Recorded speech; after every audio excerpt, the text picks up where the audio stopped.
Okay, there we go. Hello, happy Tuesday. I'm so excited to be back. We are doing Tuesday tips. And since today's Tuesday, it's our Tuesday tip live. I will be here every Tuesday talking about all sorts of fun things. Um, you can make sure you get Tuesday tips down below. I have a link where you can get emails every Tuesday to see what the Tuesday tip is, the topic. We're going to pretty much keep it at 2:30 Central Time on Tuesdays, talking about all things organizing, decorating, and decluttering. Today, we are talking about declutter questions you have to ask yourself as you declutter your stuff. Now, these declutter questions are things that I have been doing for a long time. I talk to myself a lot, like when I'm organizing or cleaning or doing any of those weird, fun things.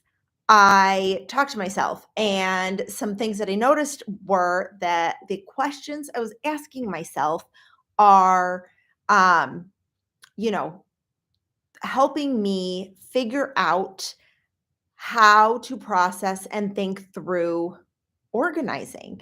So I created a list of declutter questions.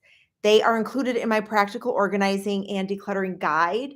I did this so that you have them. I have had followers and virtual clients that have taken the list and laminated them and like used them for everything. I encourage you to do that when you make a declutter caddy. Sorry, the dog is about to bark. Larson, stop it. So let's get into the 5 questions that I find are the most effective. On my list, I have 11. These are the 5 that I found, not most effective, that's the wrong word. The 5 that I use the most frequently, because I think they get to like the root of why you're holding on to something. So let's just start. First thing, decluttering is just removing things that don't serve a purpose in your home. I think clutter are the things that you don't use, you don't have a purpose for, you don't like. Those are clutter. Everything else, it's not clutter unless you just don't use it. So changing your mindset about what clutter is and then focusing on asking yourself questions with things. So I ask myself these questions. We do nightly cleanups. We do, putting stuff away just in the middle of the day. I will find myself asking these questions for this purpose. So I can declutter as I go. A lot of people suggest you do that. I have found that it works sometimes. And so if you find that it works for you, do it. So the first question is, have I used this item in the past 6 months? What you usually find when you ask that question is you might not have actually used that item. It might have been like something on your counter. And instead of you using it, it just kind of gets like buried under things. Found this out. I did a challenge. It was October. Right? Wasn't that October? No, January. Did a challenge in January. We talked about decluttering and all of that kind of stuff. And with that was like, going through junk drawer. And when you went through the junk drawer, there were so many things in there that you might not have touched in the past 6 months. So then, do you actually need it? Sometimes it can be within the past year because some seasonal things you only touch or have to like deal with once a year. So you can extend that question to the past year. But if you focus on 6 months, you can pretty much get a good idea of if it's actually something you use. Now, these are things, you will know. You know your stuff the best. And so by asking yourself that question, have I used it in the past 6 months? Well, you might get a really clear idea of if you actually have. And if you haven't, then why are you still holding on to it? Then that gets to question 2, which is, what is the purpose of this item? So if you haven't used it, then what is the point of it? What do you use it for? Why are you keeping it? Those questions really focus on kind of like some more nitty gritty, right? When you're decluttering. So, as you're going through, I'm going to use kitchen as an example just because I feel like the kitchen always can pile up with like papers, and you have a junk drawer, and you have like all this stuff in the kitchen, and kitchen is the heart of the home. So, everything goes there, right? So you're in the kitchen and you just are like, I'm done. I'm sick of everything on the counters. I'm ready to get rid of them. So you pick something up and you're like, I have used this in the past 6 months, or I haven't used something in the past 6 months. So what is the point of this? What is its purpose? Sometimes you might not even know. Back when I was doing in-home organizing, we had a client, she had it was like a desk thing built into her kitchen, and inside, on top of that, were just, like, random parts to different kitchen gadgets. She didn't know what everything belonged to, she didn't know all of the things. So, when we started to, like, go through it, declutter it, she was like, this has no point. This has no point. I don't know what this goes to." And really just asking like, what is the purpose of this item really helped her be like, I don't know, so we can just get rid of it. So asking yourself the purpose question can really be like liberating for you on deciding what is actually necessary or you want to keep, which is why I love that question. Probably could have that be like your very first question, but sometimes you just kind of need to decipher like, is this actually serving a purpose? Um, Now, if you have an item and you aren't sure, ask yourself, would you replace this item if it broke or got lost today? I do this again, kitchen. It's always kitchen. So I do this a lot with kitchen gadgets because if a kitchen gadget breaks, my husband might be like, 'cause I don't cook. I hate cooking. So my husband would be like, oh no, we can replace, there's something better out there that we can replace it with, whatever. So then I'm like, okay, but can that new thing, like, does it do more? And could it replace a couple other kitchen gadgets? So we only have one kitchen gadget for the, point of like four, right? And we found that that has been the case, that if we ask ourselves, would you replace this if it was broken or lost? Sometimes there's something new out there that could replace 4 or 5 things. We have like this Ninja immersion blender thing, and it comes with a whole bunch of pieces and parts, but it replaced probably like 4 bigger gadgets, like just our food processor and just our grater, and all of these individual things could be replaced by this one gadget. So we decided to donate or sell some of the other stuff in order to get this new gadget that can work for a variety of purposes and does in the end take up less space than all of those smaller pieces combined. So that's why asking that question, if it is lost or broken, would you replace it? Because you might find that, like, okay, this really isn't the best. This really isn't working for me. Maybe, you have a grater that's just losing its ability to like shred things up, and you'd rather have a different one, but then that new one has all these other components to it that could better serve you in the kitchen versus your current grater. And so, if that's the case, and it might be flatter, because some of these new ones with that are flat instead of like the big box graters, like that actually could save you space and time in your kitchen.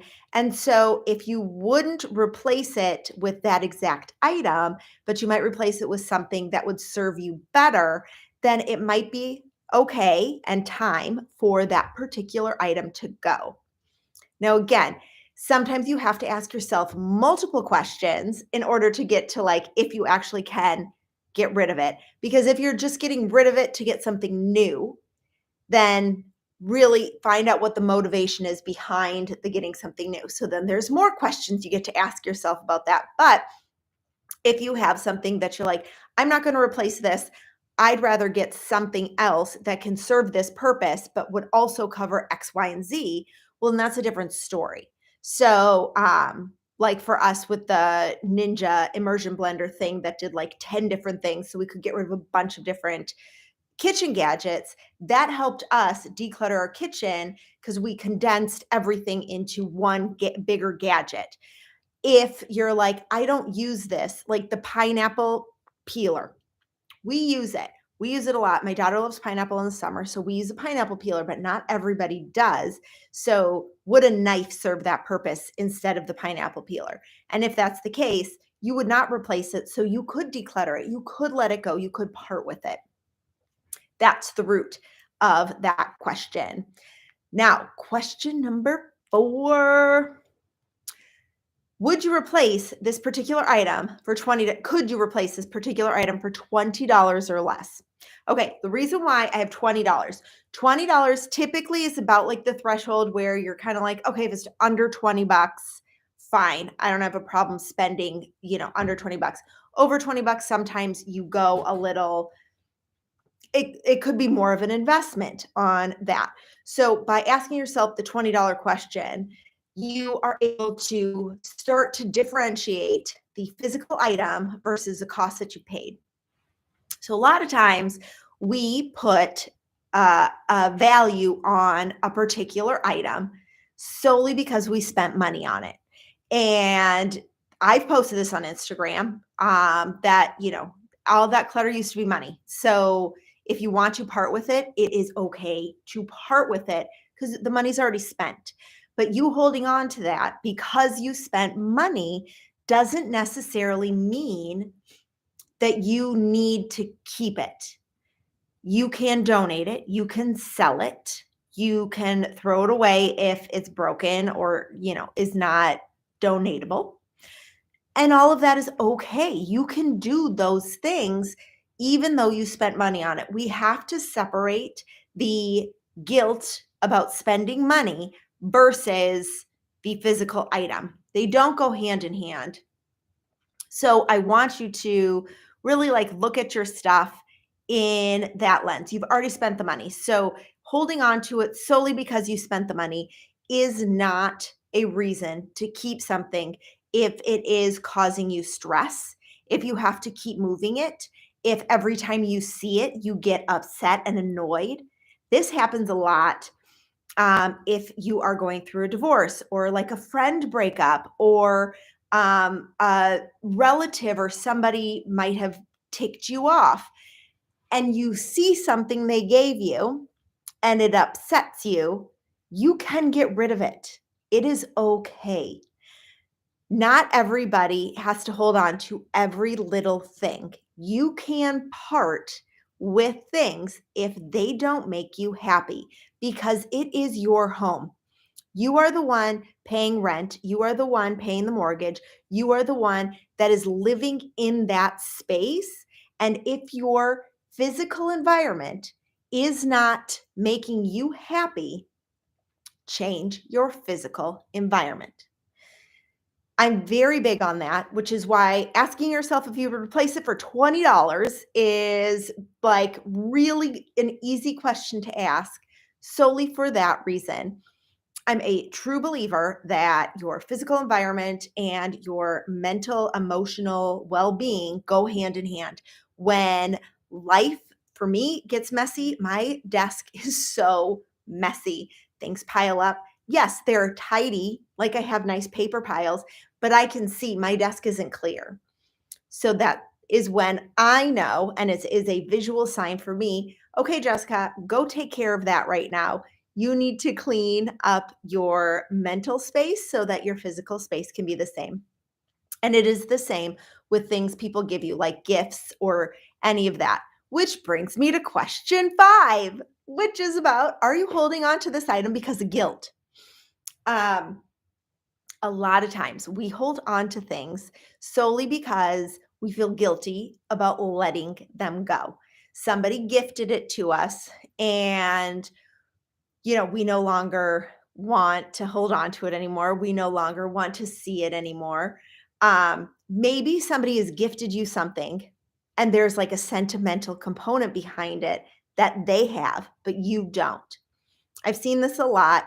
I had a client whose father passed away when she was younger, and she still has all of his stuff. He passed away when she was in, I think she was in college or right after college, um, and like a lot of his stuff. They had a very large house, and so she just held on to a lot of that stuff. Their basement ended up flooding, and she needed to, like, go through all of the things because not everything was stored in airtight bins, so we had to go through all of those things. Most of the items of her father, she was holding on to just out of guilt. She's like, "I don't know any of these people in his yearbook, but I have his yearbook in a box because I didn't know what else to do with it." She had paintings from family members because she was the only um, daughter of his, only like kid he had. Um, so she had all the family heirlooms from that side of the family.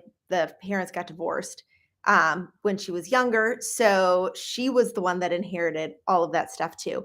And she was holding on to so much stuff because of guilt. Well, I'm the only daughter in, I'm the only person on his side of the family now, like because he's gone. So now I have to hold on to all this stuff. And she didn't. Um, a bunch of the stuff she was able to donate to a local museum because her family history was like really interesting around where she lived. So she was able to donate things to a local museum. She was able to part with a lot of things. She got things appraised and got, sold things with an accredited company that would sell items. Like she wasn't just doing it on Facebook Marketplace. She was doing it with people that actually knew antiques, which is something, if you are ready to part with some of these things that like you might have inherited and you're like, it's not my taste, it's not my style. I have no sentimental attachment to it, somebody else does. Offer it to them.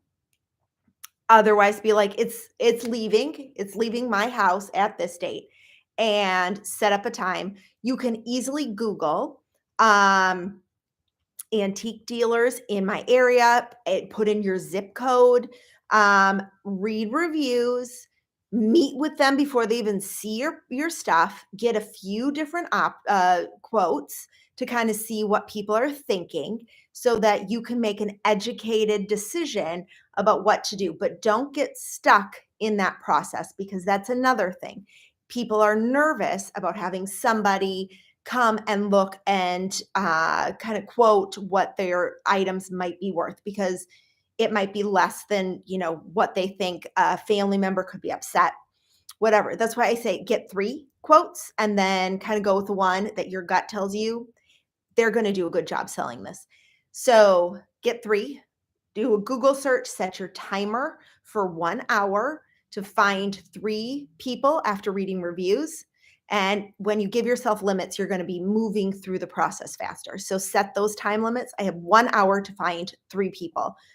Okay, then I have 1 more hour to call these people. And then you can set up times to meet them and then take action on it. And it needs to be out by this date. So give yourself deadlines and you'll stick with it.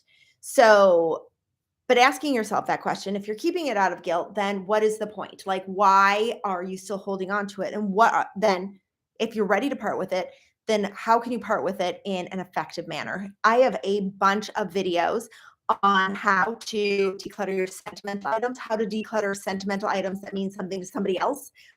Um, Sentimental items for kids, like your kids or your parents and all of that. So there's an entire playlist on sentimental items that I have where I walk you through just real life practical tips. There is no like crazy, wonderful, easy system with sentimental items. There never is because what is sentimental to you won't mean anything to me. And that is okay. And what is sentimental to me will mean nothing to you because the sentimental pieces that I have mean something to me because of my history, and what means something to you is from your history. So that's why the sentimental piece, just take your time, but set deadlines for it. And so you can easily declutter those by removing your attachment to it.